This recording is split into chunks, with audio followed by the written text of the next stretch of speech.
What was your rank, old man? Or did you just wander in here by accident? The voice cut clean through the low hum of the GP tent, sharp with the kind of confidence that hadn't yet been tested by time, and a few heads turned immediately, drawn not by the words alone but by the tone behind them, the unmistakable edge of mockery wrapped in authority. Lance Corporal Jake Turner stood with his arms crossed, boots planted firmly on the packed dirt floor, his uniform crisp, sleeves tight against his forearms, every inch of him projecting control, and across from him, seated on a simple folding chair beneath the muted canvas ceiling, was Daniel Mercer, who looked like he didn't belong there at all. Mercer's shirt was plain, a faded gray polo that had seen better days, the fabric soft from years of wear, his jeans worn at the knees, his hands resting loosely on his thighs as if he had nowhere else he needed to be, and for a moment, he didn't answer, didn't even look up, his gaze fixed somewhere past Turner, somewhere beyond the rows of equipment tables and temporary partitions, as if the noise of the tent had already faded into something distant and unimportant. Turner smirked, glancing over his shoulder at the small cluster of Marines nearby, their attention now fully locked onto the exchange, a few of them shifting their weight, half amused, half curious, the air subtly tightening as conversations died down one by one. "I'm talking to you." Turner pressed, stepping closer, his shadow falling across Mercer's boots. "This area is restricted. Active personnel only. So unless you've got a rank worth mentioning, you're in the wrong place." The words landed heavier this time, not louder, but sharper, and still Mercer didn't react the way Turner expected. No flinch, no apology, no scramble to explain himself, just a slow, almost imperceptible breath as he finally lifted his eyes. They were pale, steady, and far too calm for the situation, the kind of calm that didn't challenge, didn't provoke, but didn't yield either, and for a fraction of a second, something in Turner's expression faltered before snapping back into place. "You got ID?" Turner demanded, holding out a hand, palm up, fingers curling impatiently, and Mercer reached into his back pocket without hurry, pulling out a worn leather wallet, the edges softened, the surface marked by years of use, and handed it over without a word. Turner took it between two fingers, flipping it open with a quick motion, scanning it briefly before letting out a quiet, dismissive chuckle. "Daniel Mercer," he read aloud, loud enough for the others to hear. "Yeah, that doesn't mean much in here." He snapped the wallet shut and pressed it back against Mercer's chest a little harder than necessary, not quite a shove, but close enough to blur the line, and a few of the Marines behind him exchanged glances, the mood shifting from casual to something more charged. Mercer caught the wallet easily, his grip steady, his expression unchanged, and that stillness, that complete absence of reaction, began to pull at the edges of the moment in a way Turner couldn't quite control. "So I'll ask you one more time," Turner said, leaning in slightly, lowering his voice just enough to make people lean closer to hear it. "What was your rank?" The question hung there, suspended in the thick air of the tent, and somewhere behind Turner, a chair scraped softly against the ground as someone adjusted their position, the sound unnaturally loud in the sudden quiet. Mercer looked at him for a long second, as if measuring not the question, but the man asking it, and when he finally spoke, his voice was low, steady, and carried just enough weight to shift something unseen in the room. "You wouldn't recognize it," he said, and the faintest crease formed between Turner's brows, not anger, not yet, but something closer to confusion, the first crack in a moment he thought he controlled. The words settled into the space between them like something heavier than they should have been, and for a brief second, no one moved.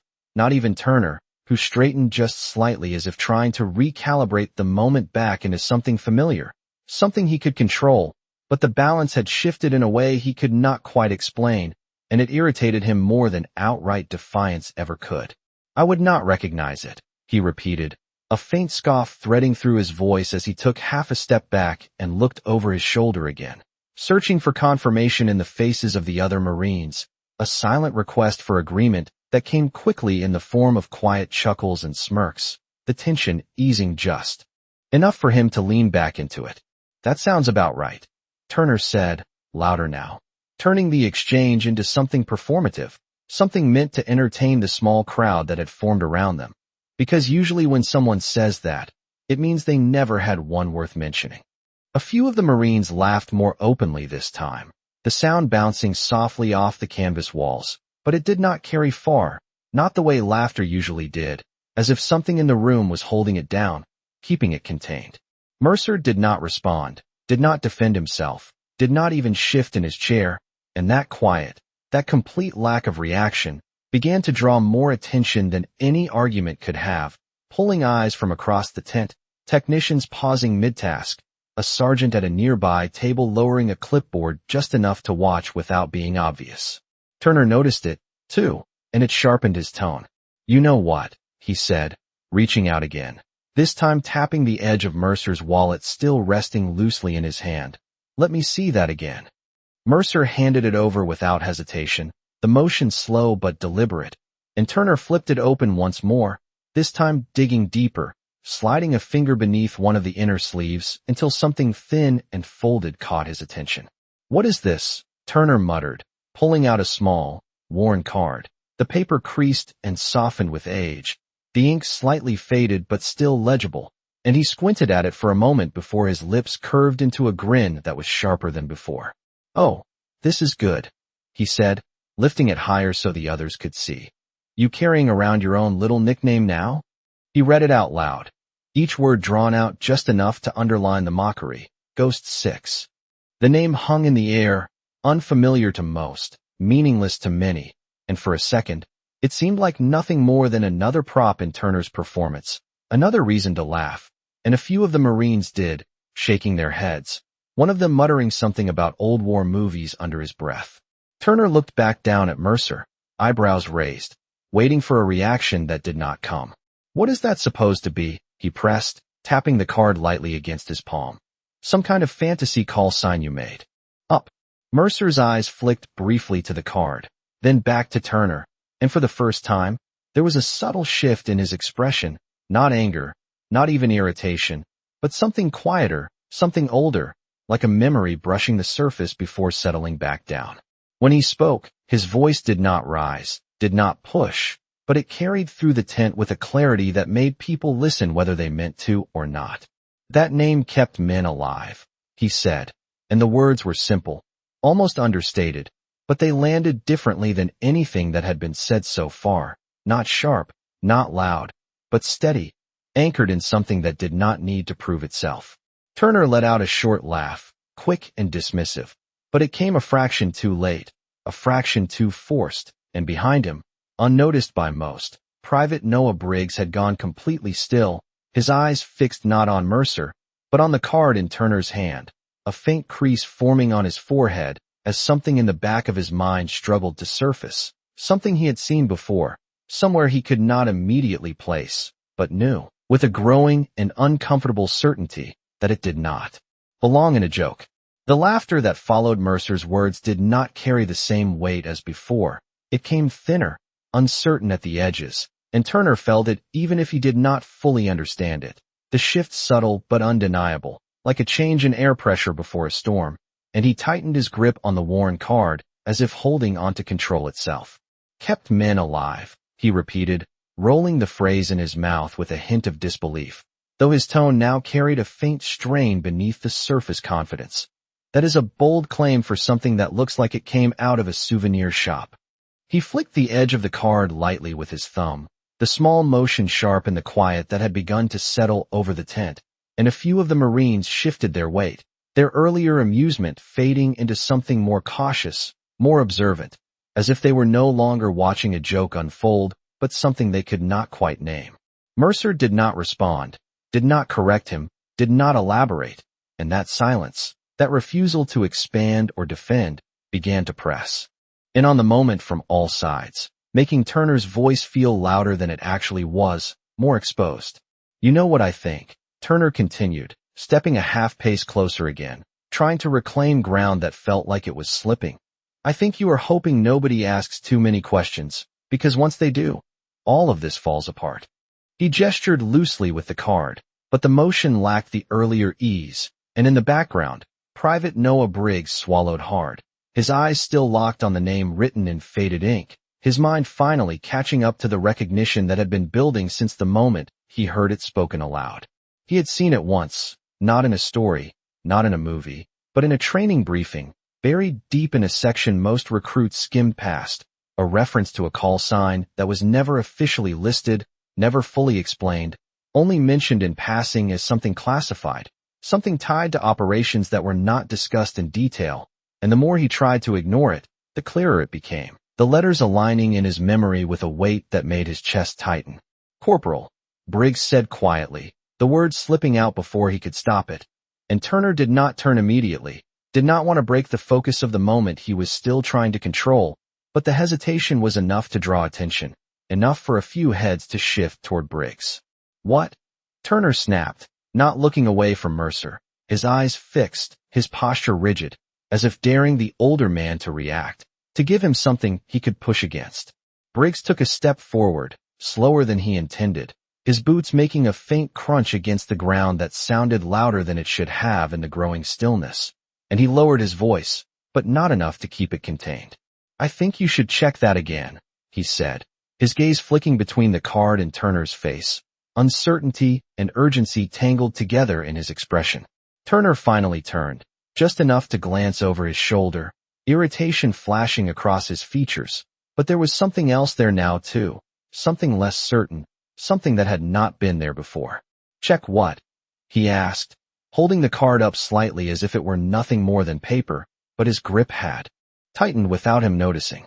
Briggs hesitated, the words catching in his throat for a fraction of a second, and then he said it, quietly, but clearly enough for those closest to hear. "That name is not a joke." The sentence did not echo, did not rise, but it spread through the small circle like a ripple, subtle and immediate.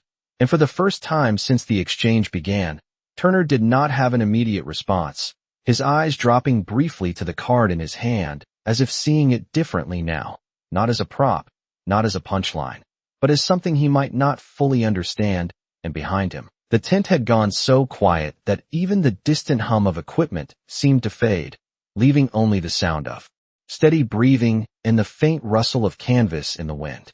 Turner did not like the way the air felt anymore. It had shifted from something he could shape into something that pressed back, and he stared at the card in his hand for a moment longer than he intended, the faded ink no longer looking like a joke, but not yet something he was willing to take seriously, caught in that narrow space between dismissal and doubt. "It is just a name," he said finally, though the edge in his voice had dulled, replaced by something tighter, more controlled, as if he were choosing each word carefully now. "Anybody can write anything on a piece of paper." He glanced at Briggs again, searching his face for uncertainty, for hesitation, but what he saw instead was something steadier, something that made his jaw tighten. "Where did you hear that?" Turner asked, his tone lower, not for the crowd this time, but for Briggs alone, and that shift did not go unnoticed by the Marines closest to them, who leaned in slightly, drawn by the change. Briggs hesitated, not because he did not know, but because he did not know how much to say, his training pulling against his instinct. But the longer he looked at Mercer, sitting there with that same quiet stillness, the more certain he became that this was already bigger than a simple misunderstanding. "In a briefing," Briggs said, keeping his voice measured, "advanced training module, last year. It was not detailed, just a reference, but the name was there." Turner let out a short breath. Through his nose, a sound that might have been a laugh if it had come easier, and he shook his head slightly, as if rejecting the implication before it could take hold. "A reference," he repeated. "That does not mean anything." But even as he said it, his eyes dropped back to the card, tracing the worn edges, the way the letters had faded unevenly, like something that had been handled too many times to be ornamental, and for the first time, he did not immediately hand it back. Behind him, the tent had gone completely still now. Conversations fully stopped, tools set down without thought, every small sound absorbed into the silence that had settled over the space like a weight. Mercer watched him, not with expectation, not with challenge, but with that same steady gaze that had been there from the beginning. And it was that more than anything else that unsettled Turner, the absence of any need to prove or explain. "You are telling me," Turner said slowly, lifting his eyes again, "that this means something I am supposed to recognize." The question was directed at Briggs, but it hung between all of them, unanswered for just a beat too long, and Briggs swallowed, his throat dry. "I am saying," he replied, choosing his words carefully, that it is not something you joke about. The statement did not rise in volume, but it carried a weight that shifted the posture of more than one Marine in the circle, shoulders straightening slightly, expressions tightening, as if an unspoken line had been crossed without anyone realizing it until now. Turner exhaled again, slower this time, and finally, almost reluctantly, he extended the card back toward Mercer, but his hand paused halfway, as if something held it there, something unresolved. Then maybe you should explain it, he said, the challenge still there, but quieter now, less certain, because right now, it just looks like a story. Mercer looked at the card, then at Turner, and for a moment, the tent seemed to narrow around that small exchange, the distance between them shrinking without either man moving. When Mercer spoke, his voice was just as calm as before, but there was something deeper beneath it now, something that carried the weight of years rather than seconds. Stories do not get written down like that, he said, nodding once toward the card. Not unless someone had to remember. The words settled into the silence, and this time, no one laughed, no one spoke, and somewhere near the entrance of the tent, a figure had stopped just inside the opening, unnoticed by most, but not by Briggs, whose eyes shifted briefly in that direction, his expression tightening further as if the situation had just crossed a point he could not pull back from. The figure at the entrance did not announce himself, did not clear his throat or call out for attention. He simply stood there for a moment as if measuring the room, his presence quiet but deliberate, and it was enough to draw the attention of those closest to the opening one by one, their eyes shifting, their posture subtly adjusting as recognition began to spread in small, almost invisible waves. Private Briggs saw it first in full, the insignia on the uniform, the bearing that could not be mistaken, and his spine straightened instinctively, a reflex drilled into him long before this moment, and he took a small step back without thinking, creating space where there had been none. Turner did not notice at first, his focus still locked on Mercer, on the card, on the words that had unsettled him more than he wanted to admit, but the silence had changed again, deepened in a way that was no longer centered on the exchange between two men, and he felt it before he understood it, the kind of silence that carried awareness, that signaled something larger entering the frame. He turned slightly, just enough to glance past Briggs, and the moment his eyes landed on the figure near the entrance, the last remnants of his earlier confidence faltered in a way that could not be hidden. General Arthur Vance did not raise his voice, did not move quickly, but there was a precision in the way he stepped forward, each movement controlled, each second intentional, and the Marines nearest to him straightened immediately, their conversations already gone, their attention snapping into place without command. The general's gaze moved across the tent, not hurried, not searching, but knowing, as if he had already been told exactly where to look, and when his eyes settled on Turner, on the card still held in his hand, something in his expression sharpened, not anger, not even irritation, but recognition, immediate and unmistakable. Where? Did you get that? General Vance asked, his voice calm, measured, but carrying a weight that cut through the space far more effectively than any raised tone could have, and Turner felt it in his chest before he processed the words, his grip tightening reflexively around the card as if it suddenly held more than paper. Sir, I was just, Turner began, the sentence forming out of habit, out of training, but it faltered halfway, the usual confidence gone, replaced by something uncertain, something that did not fit the situation he thought he was in moments ago. The general took another step forward, his eyes never leaving the card, and the distance between him and Turner seemed to collapse faster than the physical space allowed, drawing the focus of everyone in the tent into a single point. That is not what I asked, Vance said, not louder, but firmer, each word placed with precision, and Turner swallowed, the sound audible in the quiet.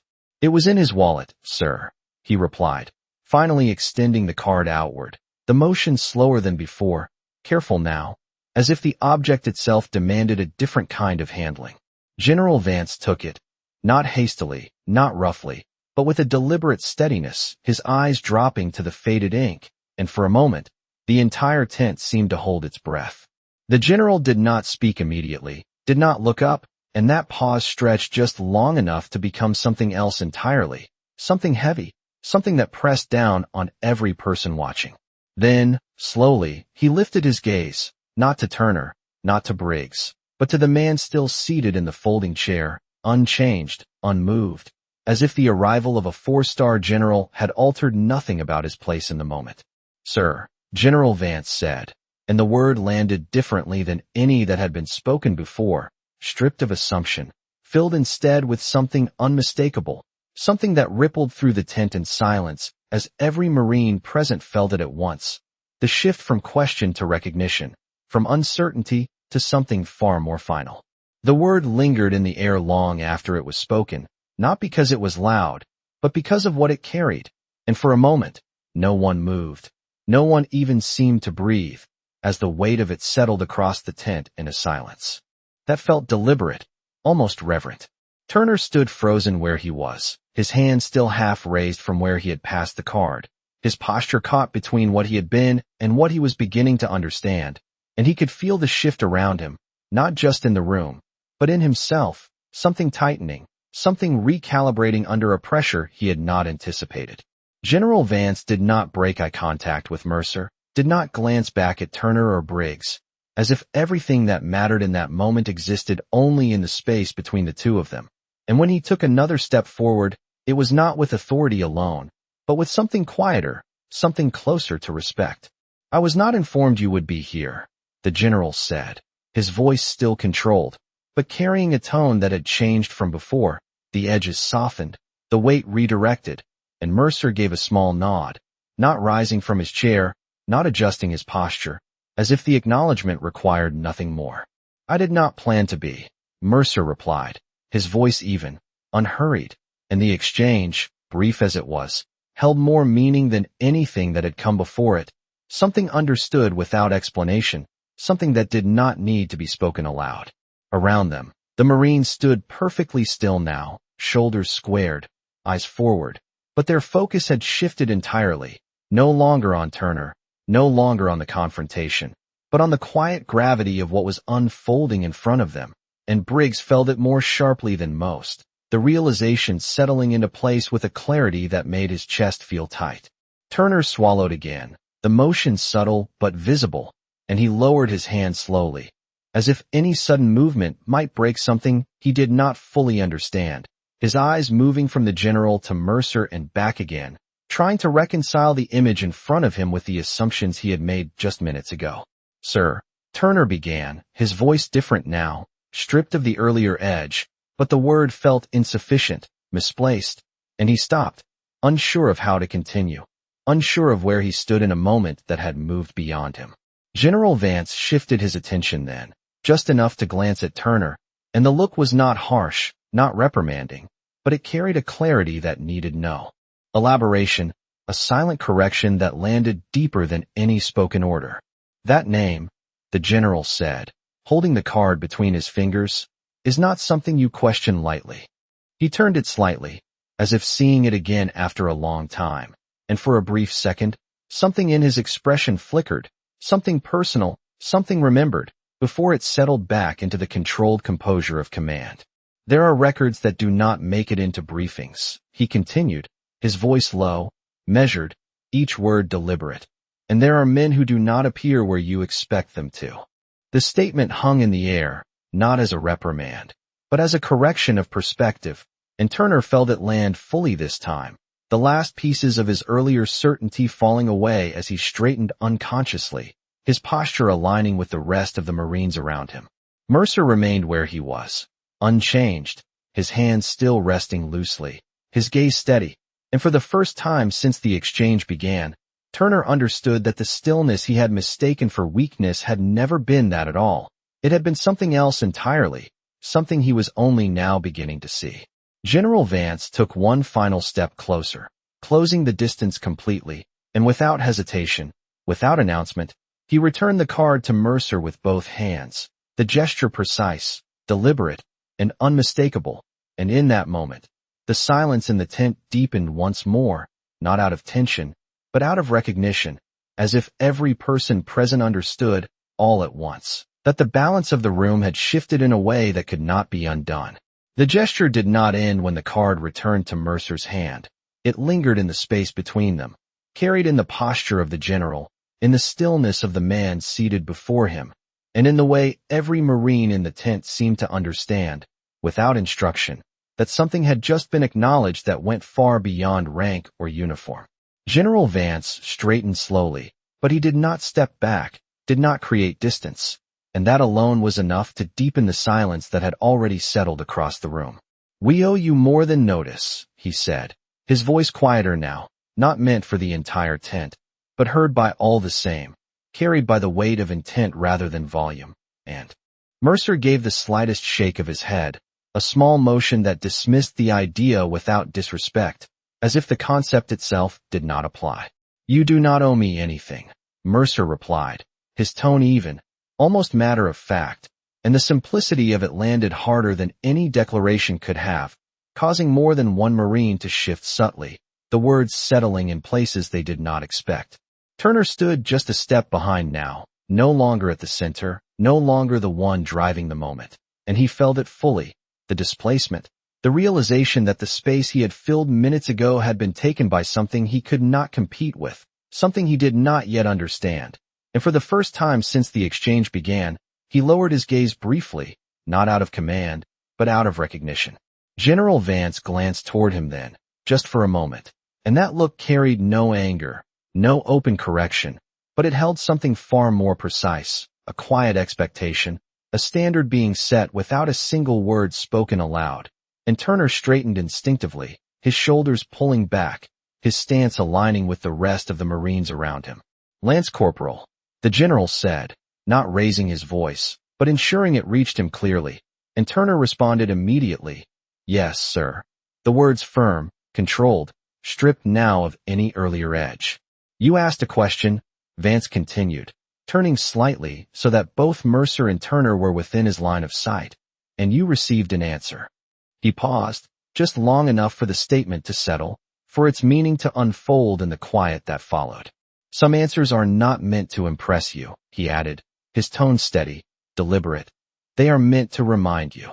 The words hung there, not as a reprimand, but as something deeper, something that shifted the understanding of everyone within earshot, and Turner felt it land fully this time, not as correction, but as perspective, something he would carry long after the moment passed. Mercer remained still, his hand closing lightly around the card once more, as if returning it to its place, not as an object of display, but as something personal, something that did not require explanation to hold its value. And his gaze moved briefly across the tent, not searching, not assessing, but acknowledging in a quiet way that did not draw attention to itself. Briggs stood a few steps away, his posture rigid now, his eyes forward, but his thoughts still catching up to what he had witnessed, the fragments of training, the brief mention in a forgotten slide, now forming something complete, something real, and he understood, perhaps more than most, that what had just unfolded was not an exception, but a glimpse into something that existed beyond the visible structure of command. General Vance finally took a small step back, creating just enough space to signal a transition, but not an end, and as he did, the Marines around them seemed to breathe again, the tension easing, but the silence remained, not forced, not uncertain, but deliberate, chosen, as if every person present understood that speaking too soon would diminish something that deserved to stand on its own. Turner lifted his eyes once more, not to challenge, not to question, but simply to look, and in that moment, the arrogance that had defined him at the start was gone, replaced by something quieter, something steadier, the beginning of an understanding that did not come from instruction, but from experience, and it showed in the way he stood, in the way he held himself, in the way he did not speak. The moment did not end with a command. It did not dissolve into noise or movement the way most moments inside a military tent did. Instead it held, steady and quiet, like something that refused to be rushed, and for a few long seconds, no one reached for a tool, no one resumed a conversation. The entire space suspended in a kind of collective awareness that something had just been understood without needing to be explained.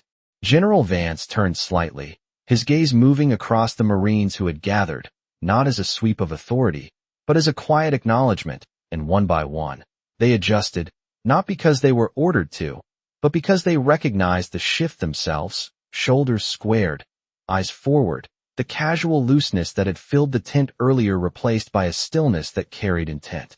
Mercer remained seated, his posture unchanged, the card now resting once again in his hand, his thumb brushing lightly across its worn edge, as if confirming its presence rather than displaying it. And there was something in that small motion that drew Briggs's attention again, the way it was handled, not like an item of importance to others, but like something personal, something carried for reasons that did not require an audience. Turner noticed it too, but this time he did not comment, did not question, he simply observed, the earlier impulse to challenge replaced by something quieter, something that held him in place rather than pushing him forward. "We are scheduled to begin a systems briefing in 10 minutes. General Vance said after a moment, his voice returning to its formal cadence. But the tone had not lost what it had carried before, and the statement did not break the silence so much as guide it into motion. A few Marines shifted then, not abruptly, but carefully, as if unwilling to disrupt what remained of the moment, and equipment was picked up again, papers adjusted, but the energy had changed, the noise that returned was lower, more controlled, conversations muted as if everyone was still listening for something beneath the surface. Turner stepped back fully now, clearing the space he had once occupied, and he glanced once more at Mercer, not searching for confirmation, not expecting a response, just looking, and in that look there was something new, something that had not been there before, an understanding that did not need to be spoken. Briggs exhaled slowly, realizing he had been holding his breath without noticing, and he shifted his stance slightly, his mind still tracing the connection between the name, the general's reaction, and the man in front of him, the pieces aligning into something that felt larger than anything he had encountered in training. General Vance took a final step back, the movement subtle but clear, signaling that the moment had reached its natural end, and he inclined his head once, not formally, not as a display, but as a quiet acknowledgment directed at Mercer alone, before turning to rejoin the flow of the tent. Mercer watched him go for a brief second, then looked down at the card in his hand, his expression unchanged, and he slipped it back into his wallet with the same unhurried motion he had used before, as if nothing about the moment required preservation beyond memory. Around him, the Marines resumed their tasks, but the difference remained, not in what they were doing, but in how they were doing it, the earlier ease replaced by a focus that carried a quiet respect, an awareness that something had been revealed without being fully explained. Turner stood still for another second longer than necessary, then turned slightly, aligning himself with the others, his movements precise now, measured, as if he had adjusted something internal that would not easily revert. And though no one said it out loud, though no announcement was made and no lesson formally given, the silence that had settled over the tent did not fade. It lingered, carried in posture, in tone, in the space between words, a reminder that some things did not need to be declared to be understood. The rhythm of the tent returned, but it was not the same rhythm that had filled it before. It moved with a quieter precision now, a measured cadence that carried awareness in every step, every motion, every word spoken just a little more carefully than before, and though no one announced it, the change was felt by everyone who had witnessed the moment unfold. Mercer sat for a few seconds longer after the general stepped away, not because he needed to, but because there was no urgency in him, no need to match the pace of the room, and when he finally rose, it was with the same calm deliberation that had defined him from the start, his movements unhurried, his posture steady, as if time itself moved differently around him. Briggs noticed it immediately, the way the older man stood, the way he adjusted his sleeve with a simple motion that carried no excess, no performance, and something about it stayed with him, something that felt more instructive than anything he had learned in a classroom or a briefing. Turner saw it too, but what he felt was different, heavier, the weight of realization settling fully now, not as embarrassment, but as clarity, and he straightened instinctively as Mercer stepped past him, not blocking his path, not questioning him, simply making space, a small gesture that spoke louder than anything he could have said. Mercer paused for just a moment as he reached the edge of the tent, his gaze shifting briefly toward the open entrance where sunlight cut a sharp line across the ground, and for a second, it seemed as if he might say something, as if he might offer explanation or correction, but he did not. He simply nodded once, a subtle acknowledgment. that could have been directed at anyone or no one at all. And then he stepped outside, the light catching the worn fabric of his shirt before he disappeared beyond the canvas. The tent remained quiet for a moment longer, not out of uncertainty, but out of respect, a shared understanding that what had just passed did not require immediate conversation. And slowly, almost naturally, the Marines resumed their work, but the difference remained, woven into their movements, into the way they spoke, into the way they carried themselves. Turner took a slow breath, letting it out carefully, and he glanced down at his hands, as if expecting to find something there, some trace of the moment that had just reshaped his perspective. But there was nothing visible, only the lingering sense that something had shifted inside him in a way that would not easily return to what it had been. Briggs returned to his position, his mind still turning over the name, the reaction, the weight of recognition he had seen in the general's eyes. And he understood now that some things were not meant to be fully explained, that some stories existed in fragments, carried quietly by those who had lived them, and recognized only by those who knew where to look. Across the tent, General Vance resumed his place within the flow of operations, his presence steady, his commands precise. But there was a subtle difference even there, a slight pause before each instruction, a measured tone that carried something deeper than efficiency, something shaped by memory rather than procedure. And as the minutes passed, as the tent filled again with the low hum of activity, the moment did not fade. It settled, becoming part of the space itself, part of the unspoken code that bound them together, a reminder carried not in words, but in silence. Because in the end, no rank had been announced, no record displayed, no explanation given, and yet everything that needed to be understood had been understood, not through noise, not through force, but through presence, through restraint, through the quiet weight of a name that did not need to be proven. Respect was never asked for, never demanded in that tent. It was recognized, and once recognized, it did not leave.